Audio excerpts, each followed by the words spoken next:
તો નમસ્કાર મિત્રો, અમારી યુટ્યુબ ચેનલ આવો ભક્તિ સત્સંગમાં આપ સૌનું હાર્દિક સ્વાગત છે। મિત્રો, શ્રાદ્ધ પક્ષના દિવસો ચાલી રહ્યા, એમાં આપણે સતત ગરુડ પુરાણનું શ્રવણ કરી રહ્યા છીએ।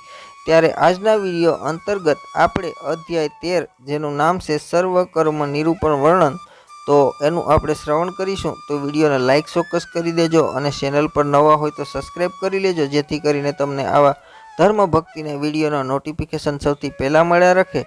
અને મિત્રો, ચાલો વિડીયોની શરૂઆત કરીશું, તો અંત સુધી આપ સૌ લોકો જોડાયા રહે। તો મિત્રો, આ 13મા અધ્યાય જેમનું નામ છે સર્વ કર્મનું નિરૂપણ વર્ણન, એમાં કહ્યું છે સપિંડન વિધિ બ્રૂહિ સૂતકસ્ય સનિર્ણયમ શય્યાદાનમ સામગ્રી તેસામ સહતિ પ્રભુ। ગરુડજીએ પૂછ્યું, હે ભગવાન શ્રીહરિ, હવે મને સપિંડીની વિધિ અને સૂતકનો નિર્ણય જણાવો, તથા શય્યાદાન અને પદદાનમાં શું જોઈએ એ વસ્તુઓ તથા એનો મહિમા જણાવો। ત્યારે ભગવાન શ્રીહરિ બોલ્યા છે કે હે ગરુડજી, તમને સપિંડ આદિ સમસ્ત ક્રિયાઓ હવે હું કહું છું। આ ક્રિયાઓ કરવાથી પ્રેત નામનો ત્યાગ કરી જીવ પિતૃગણમાં સ્થાન પામે છે। જેના પિતા પિતામહ પ્રમિતામહ નામથી અથવા જ્યાં સુધી વસુ રુદ્ર આદિત્યના નામથી સપિંડ ન મળે ત્યાં સુધી પુત્ર દ્વારા જે અનેક પ્રકારના દાન કર્યા હોય તો પણ તેના ફળ તેને મળતા નથી। જ્યાં સુધી સપિંડી કરવામાં ન આવે ત્યાં સુધી પુત્રને કોઈ પણ કર્મ કરવાની શુદ્ધતા મળતી નથી, કારણ કે એ કર્મ કર્યા વિના મૃતકની નિવૃત્તિ થતી નથી। આથી પુત્રે સૂતક બાદ સપિંડી કર્મ અવશ્ય કરવું જ જોઈએ। હે ગરુડ, હું તમને યથાર્થ સૂતકની વિધિ સમજાવું છું। બ્રાહ્મણ 10મા દિવસે, ક્ષત્રિય 12મા દિવસે, વૈશ્ય 15મા દિવસે અને શૂદ્ર 1 માસે શુદ્ધ થાય છે। પ્રેત સૂતક પ્રાપ્ત થનારના 4 પેઢી સુધીના પિતરાઈઓ 10 દિવસે શુદ્ધિ પ્રાપ્ત કરે છે।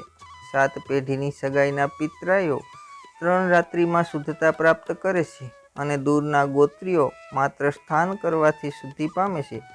આમ દશાશોષ 4 પેઢી સુધી 10 રાત્રિનું ગણવું, 5મી પેઢીએ 6 રાત્રિનું અને 6ઠી પેઢીએ 4 રાત્રિનું ગણવું, 8મી પેઢીએ 1 રાત્રિનું સૂતક ગણવું અને 9મી પેઢીના સગાઓએ 2 પહર સુધીનું સૂતક ગણવું।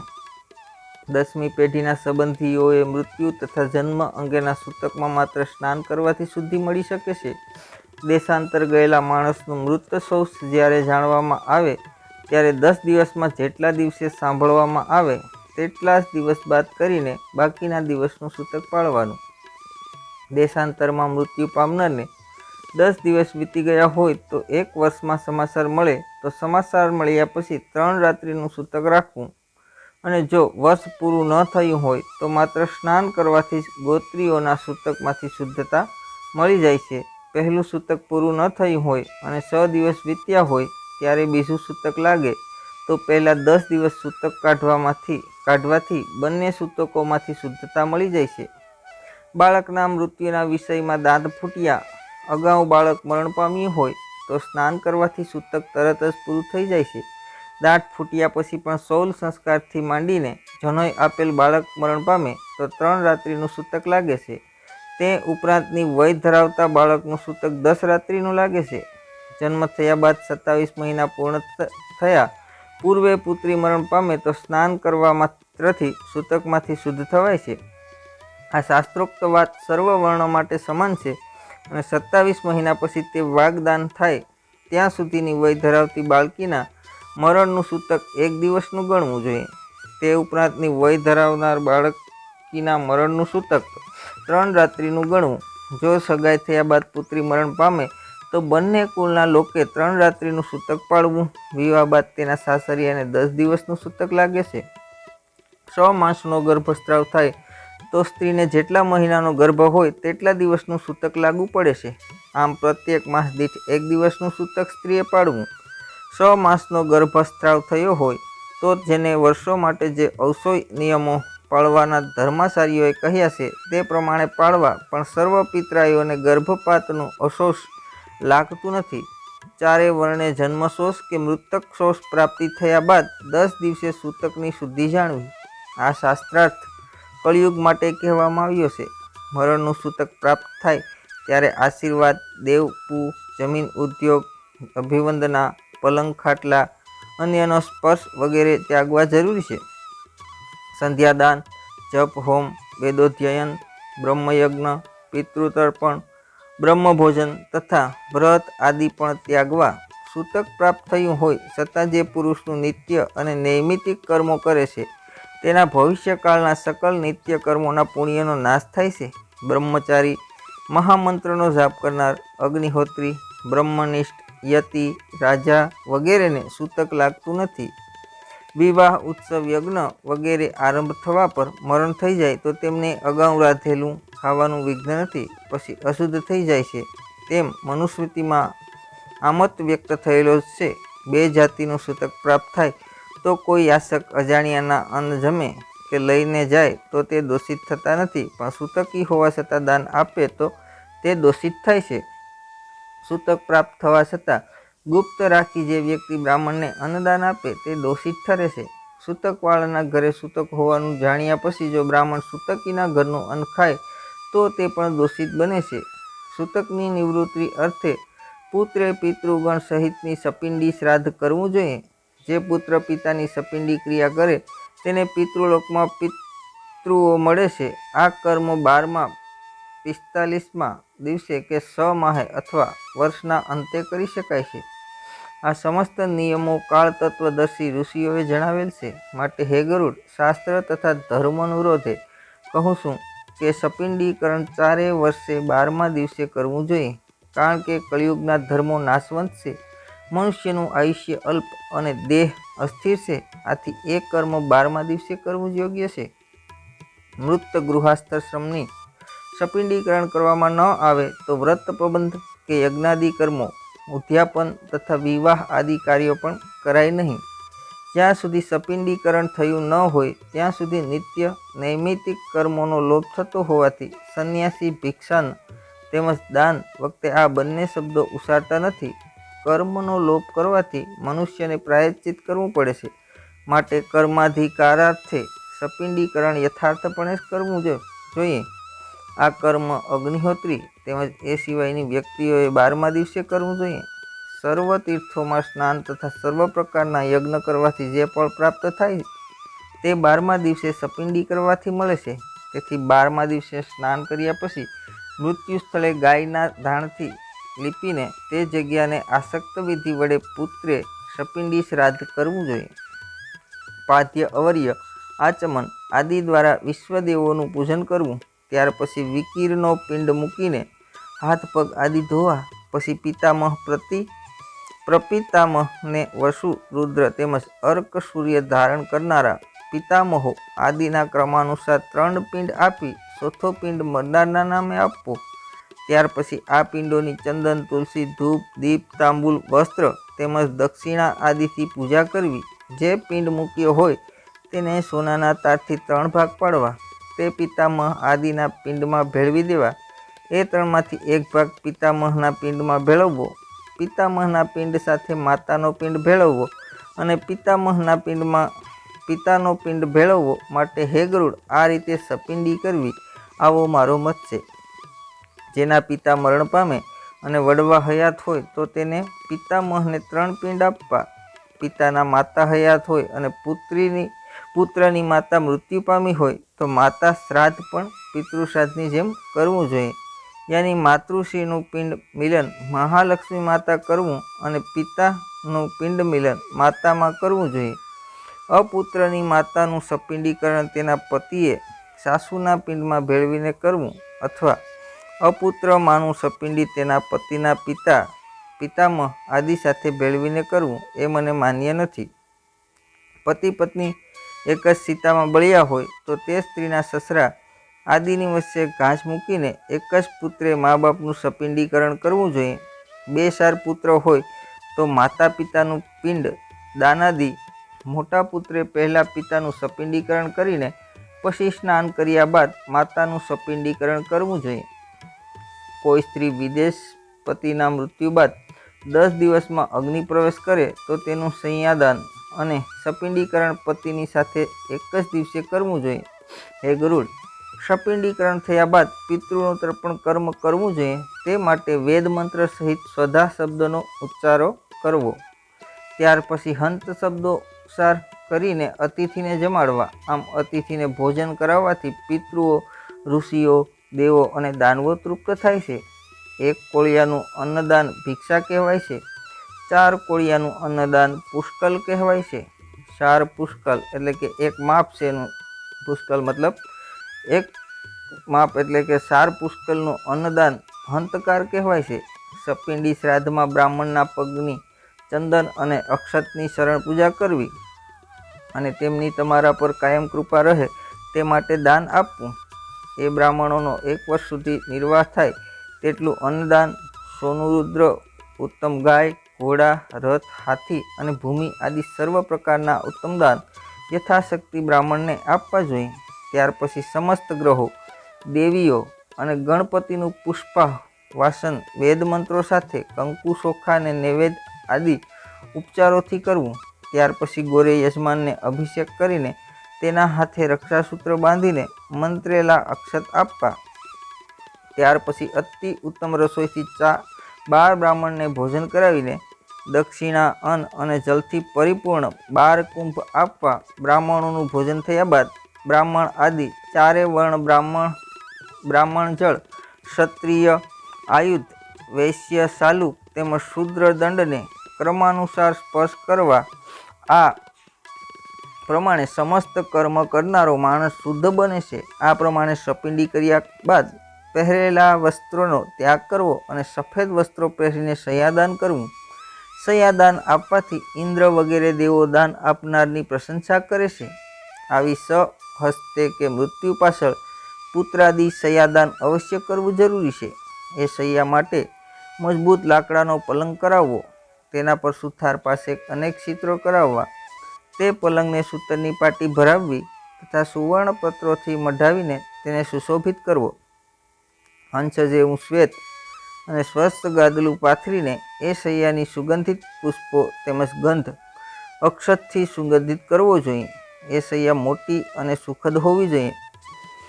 આ પ્રમાણે શૈયા તૈયાર કરીને પાથરવી. એ શૈયાની સમીપ ક્ષત્ર, દીપ, ચાંદીનું આસન, શામર, પાત્ર તેમજ શણગારને લગતા પદાર્થો તથા મુખવાસ માટે તાંબુલ આદિ પદાર્થો પણ મૂકવા. આ પદાર્થો ઉપર અન્ય વસ્તુઓ આપ્યા પર જે તે સ્થળે ક્રમાનુસાર મૂકવી. ત્યાર પછી એ શૈયા પર લક્ષ્મીનારાયણની સોનાની મૂર્તિ મૂકવી તેમજ તેમના હાથમાં સમસ્ત આયુધો અને અલંકારો શણગારેલા હોવા જોઈએ. ત્યાર પછી હળદર, કંકુ, કાજળ, મહેંદી આદિની સુસજ્જ સૌભાગ્યવતી સ્ત્રીઓને આ શૈયા પર બેસાડીને તેમને વસ્ત્ર અલંકાર વગેરે આપવા. સપત્નીક બ્રાહ્મણનું ગંધ, અક્ષત તથા પુષ્પોથી પૂજન કરી તેને સોનાના કુંડળ, વીંટી, કંઠી વગેરે સમર્પિત કરવા. તેમને અંગરખું, ધોતી, જોટો અને પાઘડી આપી લક્ષ્મીનારાયણની મૂર્તિ પાસે બેસાડવા. ત્યાર પછી કંકુ અને પુષ્પમાળા સમર્પિત કરીને લક્ષ્મીનારાયણ અને નવગ્રહ દેવીઓ અને ગણપતિની પૂજા કરવી. પછી ઉત્તરાભિમુખ બેસીને હાથમાં પુષ્પાંજલિ લઈને મંત્રોચ્ચાર કરવો. મંત્રનો અર્થ એ છે કે હે પ્રભુ, ક્ષીરસાગરમાં જેવી આપની શૈયા છે તેવી જ આ શૈયા મારા જન્મો જન્મમાં અશૂન્ય રહેજો. યાની જેમ આપ આપની શૈયામાં નિરાંતે પોઢો છો તેમ મારા પિતૃઓને નિરંતર નિંદ્રા માટે આવી શૈયા પ્રાપ્ત થજો. આમ કહ્યા પછી હાથમાંની પુષ્પાંજલિ મૂર્તિ તેમજ બ્રાહ્મણ પર નાખવી. પછી સુખદાયી શૈયા સંકલ્પ કરી વિદ્વાન બ્રાહ્મણને સમર્પિત કરવી અને તેમને પ્રાર્થના કરવી કે આપ આ શૈયા લો. દાતાએ દાન કર્યાનું કોઈ જાતનું અભિમાન ધારણ કરવું નહીં. આ શૈયા પર બિરાજમાન લક્ષ્મીનારાયણ તેમજ દાન લેનાર બ્રાહ્મણોને વિસર્જિત કરવા. જો આવો શૈયાદાન કરનારે ઐશ્વર્યવાન હોય તો આ શૈયા બિસાવીને સર્વે સામગ્રી સાથેનું ઘર પણ દાન કરે તે આવકારદાયક છે. હયાતીમાં જ જો પોતાના હાથે શૈયાદાન કરો તો તે પ્રમાણે પર્વકાળે વૃષોદ્ગર પણ કરવો જોઈએ. આ શૈયામાં ઘણું દ્રવ્ય હોય તો પણ તે દ્રવ્યના ભાગ કરીને ઘણા બ્રાહ્મણોને વેચીને આપવું નહીં. શૈયાદાન લઈને જે પુરુષ વેચે તેને તો એ આપવી જ નહીં. તે એવા વેચનારને શૈયાદાન અપાયું હોય તો દાન આપનારો નરકે જાય છે. તેથી સપાત્ર જોઈને શૈયાદાન આપવું જોઈએ. આ રીતે નિયમને આધીન રહીને દાન કરાય તો દાન કરનારને સમસ્ત ફળ પ્રાપ્ત થાય છે. તેમજ આપનારના પિતાને ઉભયલોકમાં સુખ સાંપડે છે. આ દાન કરનારને ઇન્દ્રાદિ ગમે તે લોકમાં જ્યાં નિવાસ હોય ત્યાં દાનનું ફળ તેને પહોંચે છે. તેમાં કોઈ જાતની શંકાને સ્થાન નથી. સયાદાનના પ્રભાવથી મરનારો ઉત્તમ વિમાનમાં આરૂઢ થાય છે અને અપ્સરાઓના સમૂહમાં રહે છે. આ રીતે સયાદાન કરવાથી તે દાનનું ફળ ભોગવનારો સર્વ ભયમાંથી છૂટીને પ્રલયકાળ સુધી સ્વર્ગલોકમાં સુખ ભોગવે છે. સઘળા પર્વોને દિવસે સમસ્ત તીર્થોમાં સ્નાન કરવાથી જે ફળની પ્રાપ્તિ થાય છે તે કરતાં પણ વધુ ફળ સયાદાનથી મળતું હોય છે. આ પ્રમાણે પુત્રે સયાદાન કર્યા બાદ પડદાન કરવું. માટે હે ગરુડ, હવે પડદાનની વિધિ સાંભળો. પડદાન સહજાતના છે. છત્રી, જોડા, વસ્ત્ર, વીંટી, કમંડળ અને આસન આ પડદાનમાં દંડ અને તામ્રપત્ર હોવું જરૂરી છે. તેમજ પ્રત્યેક પર એક એક પાત્રમાં સિદ્ધા અને યજ્ઞોપવિત સહિત હોવું જોઈએ. આ રીતના પડદાનથી સમસ્ત ફળની પ્રાપ્તિ થઈ શકે છે. આ રીતે એકંદરે 13 પડદાન 12માના દિવસે પોતાની શક્તિ અનુસાર તે બ્રાહ્મણને આપવા. આ રીતે પડદાન આપવામાં આવે તો ઉત્તમ ગતિ મળે છે. યમ માર્ગે જનારને આ પડદાનથી અત્યંત સુખ પ્રાપ્ત થાય છે. યમ માર્ગે અતિ તડકો હોય છે, તે તડકાથી બસવા ક્ષત્રિયનું દાન કરવામાં આવે છે. આમ ક્ષત્રિયથી મરનારને પણ ક્ષત્રિયનો સાયડો પ્રાપ્ત થાય છે. યમ માર્ગમાં ભયંકર કાંટાઓ હોય છે. કાંટાથી બસવા માટે પગરખાના દાનનું ફળ છે તેને મળે છે. વળી પ્રાણીને બેસવા માટે ઘોડો પણ મળે છે. આથી મરનાર સુખપૂર્વક યમ માર્ગે આગળ વધી શકે. માટે હે ગરુડ, યમ માર્ગે આગળ વધતા વધતા અતિશય ટાઢ અને ગરમી હોય છે. આ ટાઢ અને ગરમીના નિવારણ છે વસ્ત્રદાન પણ કરવું જોઈએ. વળી યમદૂતો ભયંકર અને અતિ ઉગ્ર હોય છે. તેનાથી કોઈ ભય કે શિક્ષા ન થાય તે માટે તેમનાથી બચવા માટે વીંટીનું દાન આપવું જોઈએ. વીંટીના દાનથી મરનારને અતિસુખ પ્રાપ્ત થાય છે. યમ માર્ગ અતિશય ઉષ્ણ હોવાથી અને જળવિહીન હોવાથી ત્યાં પવન પણ સ્પર્શતો નથી. આ સ્થળે પાણી પહોંચે ત્યારે તરસ બહુ લાગે છે. તે તરસના નિવારણ છે કમંડલનું દાન.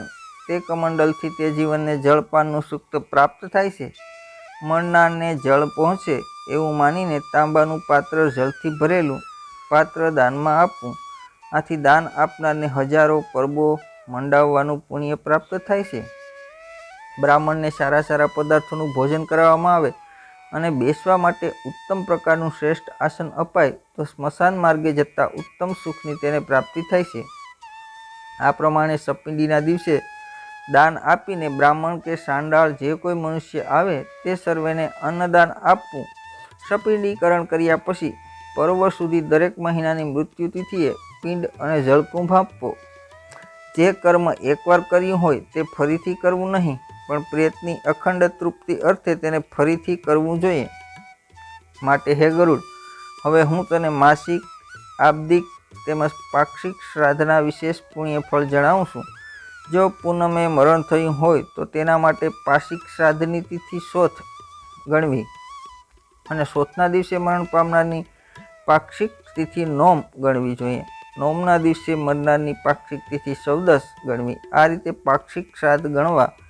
જે સમયે એક ક્ષયમાસ અર્થાત 2 સંસ્કાંતિવાળા મહિનો આવે ત્યારે બંને મહિનાનું ગત શ્રાદ્ધ મલ માસમાં કરવું.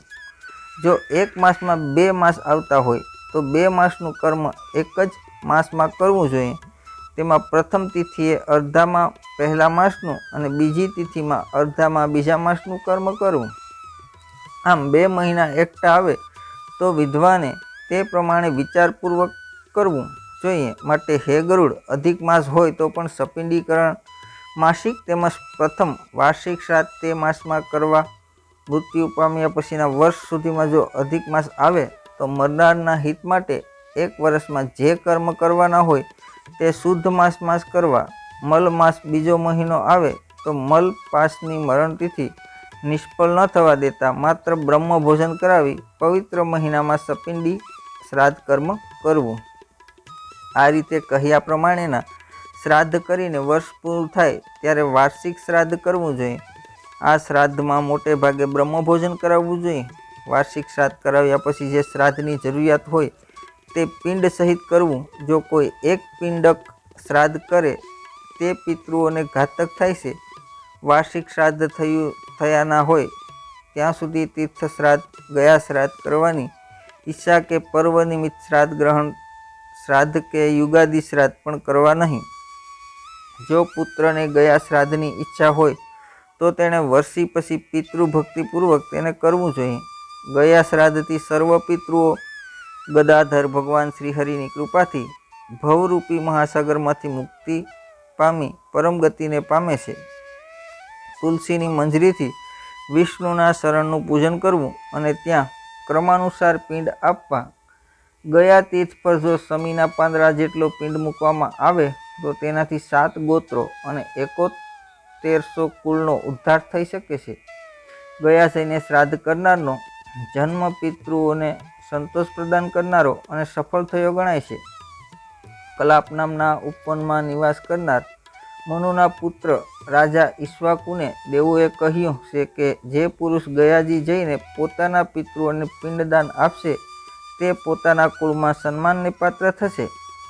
માથે હે ગરુડ, જે પુત્ર પોતાના પિતૃઓના હિતાર્થે તેમની પરલોકની પ્રાપ્તિ માટે ઉત્તમ ક્રિયાઓ કરે છે તે અતિ સુખ બનીને કૌશિક બ્રાહ્મણના પુત્રની જેમ મુક્ત થઈ શકે છે. ભારદ્વાજના 7 પુત્રોએ ગૌધનના પાપના કારણે અનેક જન્મો સુધી કલેશ ભોગવીને પોતાના પિતૃઓની કૃપારૂપી પ્રસાદી મુક્ત થયા હતા. આ 7 પુત્રોએ પહેલા દર્શાણ પાયધીના જન્મ ધારણ કર્યા. ત્યાર પછી જેઓ કાંબાજીર પર્વત પર હરણ બન્યા, પછી તેઓ શિરદીપમાં શાતક પક્ષી બન્યા, પછી તેમને માનસ સરોવર તટે હંસનો અવતાર મળ્યો. ત્યાર પછી તેઓ કુરુક્ષેત્રમાં વેદપ્રાયણ બ્રાહ્મણ થયા અને પિતૃ કૃપામાંથી મુક્તિ પામ્યા. આથી પુત્રે સર્વ પ્રસન્નતાપૂર્વક પિતાની ભક્તિ કરવી. પિતૃભક્તિ કરનારો આલોક અને પરલોકમાં અત્યંત સુખ ભોગવે છે. ભગવાન શ્રીહરિ આગળ બોલ્યા કે હે ગરુડ, આ પ્રમાણે સર્વ ઉર્ધ્વ દૈહિક કર્મ મેં તમને જણાવ્યું. આ ઉર્ધ્વ દૈહિક કર્મ કરવાથી પિતૃઓને મુક્તિ મળે છે. તેમજ પુત્રો આદિને સદવાસના સદભાવના ઉત્પન્ન થાય છે. દરિદ્ર હોવા છતાંય જે કોઈ આ કથા સાંભળે તો તે પણ સમસ્ત પાપોમાંથી મુક્ત થઈ દાનના ફળ પામી શકે છે. જે પુરુષ યોગ્ય વિધિપૂર્વક શ્રાદ્ધ કરી મારા કહેલા આ ગરુડ પુરાણને સાંભળશે તે જે ફળ પામશે તે હું તમને જણાવું છું. પિતા સત્યપુત્ર દાતા છે. પિતામહ ગોધન પ્રદાન કરે છે. પ્રપિતા ગૃહ દ્રવ્ય આપે છે અને વૃદ્ધ પ્રતિતામહ અન્ન આદિ સમસ્ત પદાર્થોની વૃદ્ધિ કરી આપે છે. આ સિવાયના અન્ય મનોરથો પણ પિતૃઓ સંતોષ પામીને પૂર્ણ કરી દે છે. પિતૃઓની ક્રિયા કરવાથી તેઓ શ્રેષ્ઠ ગતિ પામી ધર્મરાજના મંદિરમાં અત્યંત આદરપૂર્વક બિરાજમાન થાય છે.